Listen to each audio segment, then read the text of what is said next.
Shalisa Love, and today I am going to talk about the newspaper article that I read. I read the newspaper article. It was titled Pilsen Area Grade School Students Study in the Basement and They Eat in the Corridors.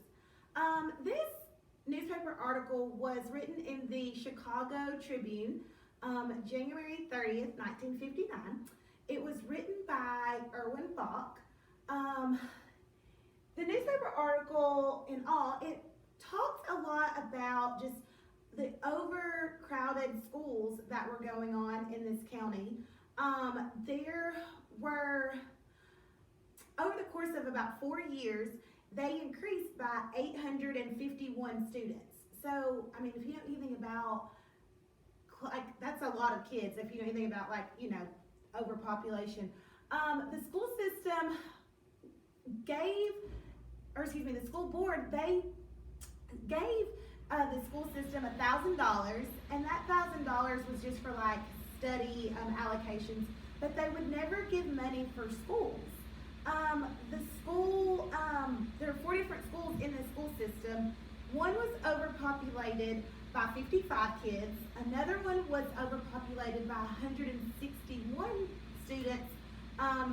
The third one was overpopulated by about 30 students, and the other one was overpopulated by 140 students. These schools were not able to have art, they were not able to have music, they were not able to have PE, they were not able to have any drama classes, and this was all because of the overpopulation. Like, they didn't have anywhere to house these people, so the teachers had to put those things into their lesson plans every week if they wanted their kids to have any type of art or music or PE. The town was continually growing. There was a lot of different industries that were coming in, and it just kept growing, and they were not able to get the schools that they needed. This is the newspaper article here. Excuse me, sir. So, relevance as to how is that relevant to right now? Well, I'm not sure if you guys saw Miss Betsy DeVos, but she is the United States Secretary of Education.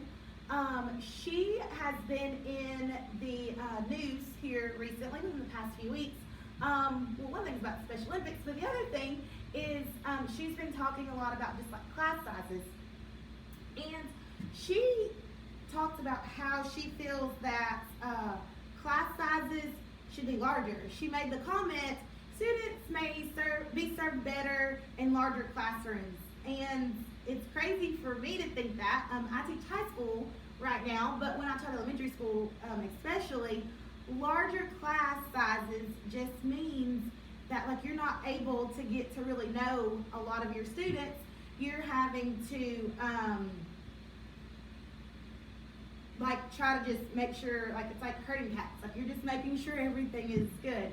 I don't really want to get into the politics side of it, but I mean, what teacher do you think would actually say, yes, I want 35 or 40 students in my classroom?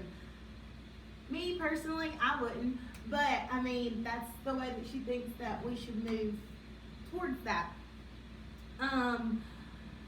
I work, like I said, at a high school, and in my high school, there's 2 different high schools in my district.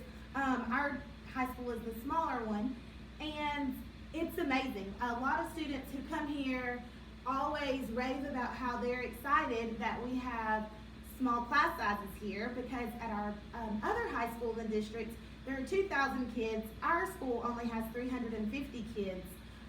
So they are able to have classes that, may only have 12 or 13, sometimes 15 students, whereas if they went to the other school, they would be in a classroom with 32 students. As a teacher, I personally love that I'm planning for 15 students when it comes time for like grading assignments and stuff like that, and just also being able to do that one-on-one. I have a friend that works at our other high school, and she spends countless hours grading writing essays, and I mean, it's like her 150 students versus my 30, well, I have about, sorry, this semester I have about 52 students or something. So it's really just crazy to see the difference in how well I know my students, because we're not as overpopulated and overcrowded as the other school is. My personal opinion on just schools and overpopulation and such, I attend the same, or excuse me, I work at the same school system that I attended all through my high school and elementary career. When I was in school, we had 2 K through 2 schools, 2, 3, 4 schools, 2, 5, 6 schools, junior high, which was 7th and 8th grade, and then we went on to high school. When I was in 8th grade, we built a new middle school because we were getting a little too crowded in the junior high school. So they separated the way that things were. They made things a little bit different. And instead of going to junior high, you went to middle school for 6th, 7th, and 8th grade. And then you went to high school. I graduated with 266 students. And now at the same school, or the same high school, their senior class this year has about 570 students.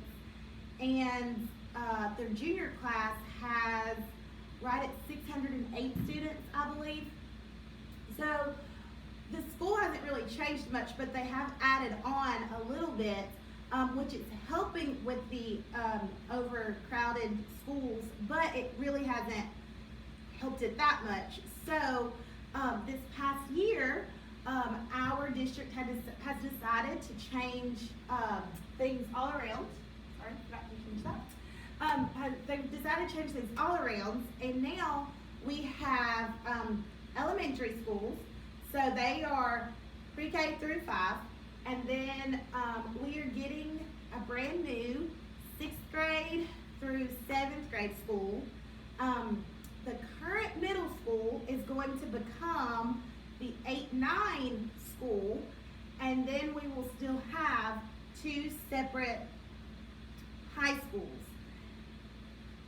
All in all, it's awesome. It has taken a very, very long time for us to get to that point, but we were becoming a little bit kind of like the Pilsen area, where we were having to cut things because there were so many students and we had to house them in such small areas. Like I said, like the high school, the other high school, it was built in 1976, and they've only added maybe 15 classrooms to it. And I mean, in 2005, when I graduated, if there were 266 students, of course, back in 76, there were not that many students. And now we have classes that are as large as 608 students. So it's really, really important that like these school boards and like the Secretary of Education, like they listen to the teachers, because it's very, very difficult to teach with so many students in a classroom. Personal engagement, that's like an important part of being a teacher, and it's hard when there's so many students in the classroom. So I just encourage people to really like speak out to their school board. Maybe they'll listen, maybe they won't, but to speak out